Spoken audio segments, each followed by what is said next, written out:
Tucker? Mike Tobin for us in Minneapolis. Thank you. Remarkable scenes of violence and destruction and chaos from across the country tonight. We're going to spend much of the hour keeping you abreast of what's happening. But before we dive into that, we want to focus on one single thing that happened last night. A police station in a major American city was occupied and looted and burned. Most of us assumed we would never live to see something like that happen here, but it did happen. So the question is, has anyone been arrested for doing that? Will anyone ever be arrested? No one in authority seems especially interested in apprehending the people who did it. All of it happened on camera, but the perpetrators just walked away. And it's possible, maybe likely, that most of them will never be punished for it. That's striking. It's a very different experience from the ones most Americans have living here. As Minneapolis burns and crowds grow in the streets of Atlanta and many other cities, the rest of us are continuing on as we always do, dutifully following the rules. There are many of those. Every year there seems to be countless new rules to follow. They multiply like insects. We do our best to keep up. We get our permits, apply for our licenses, put on our reading glasses, and check the latest regulations on the internet. We wear our little masks. We keep our dogs on leashes. We drive sober. We don't eat on the subway. We never litter. We make orderly lines and patiently wait our turn. In airports and government buildings, we remove our shoes and submit to body searches from strangers. We lose our dignity every time we do this, but they tell us we must, so we accept it without complaint. In public, we hide what we really think. We bury our natural instincts. We keep our deepest beliefs to ourselves. We know the boundaries. We understand we will be punished for telling the truth. This is the America the rest of us live in. For the privilege of citizenship in a country like this, we work as hard as we can. We never stop sharing what we earn with others. We send money we would rather give to our own children to politicians in faraway cities.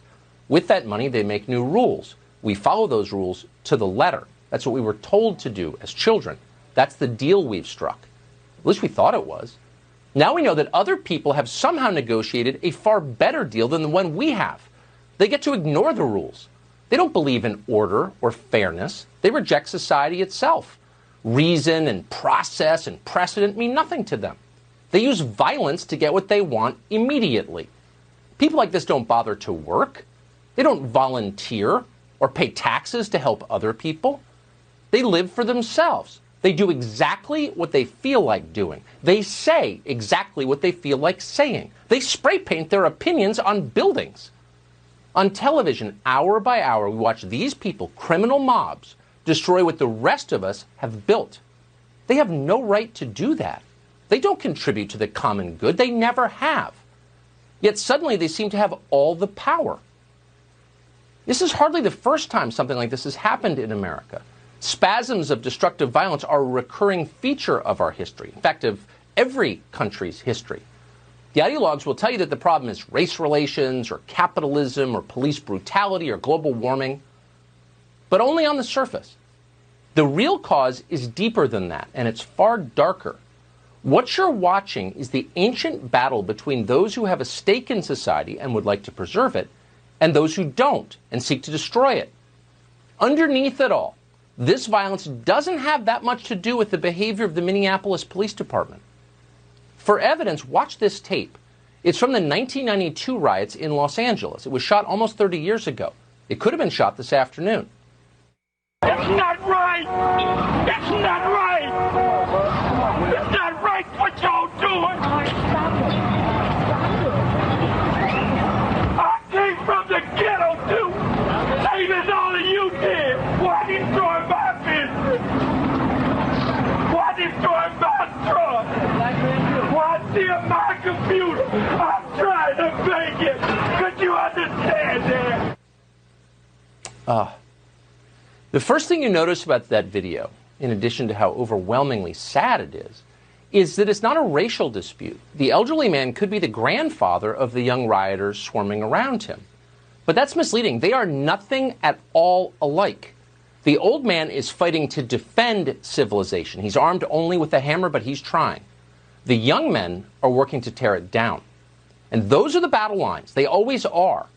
Which side in that war have our leaders taken? Well, watch carefully and it will become obvious. The rioters in Minneapolis and in other places act as if they're allowed to loot and burn. And in fact, they are allowed. No one stops them. The authorities don't arrest them. Instead, they pander to them, flatter them, desperately try to win their love. Why are masked lunatics setting fire to Wendy's?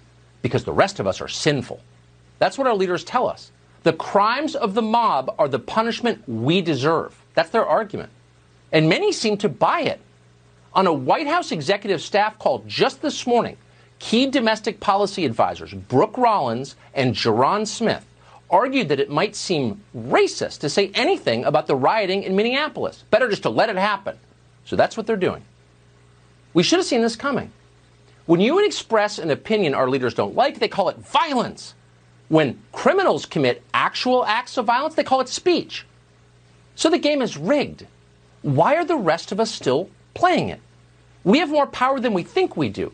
Our system only functions because dutiful, normal people, people with self-control and decency and above all a sense of responsibility toward others, created our system. They sustain the system. They pay the bills. None of the thugs looting Target or the well-paid nihilists on television who are egging them on have added a thing. Nothing.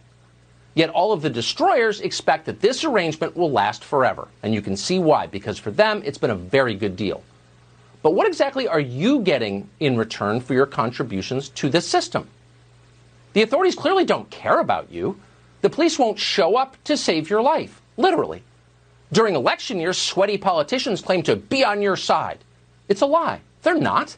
They'll waste your time with hollow posturing.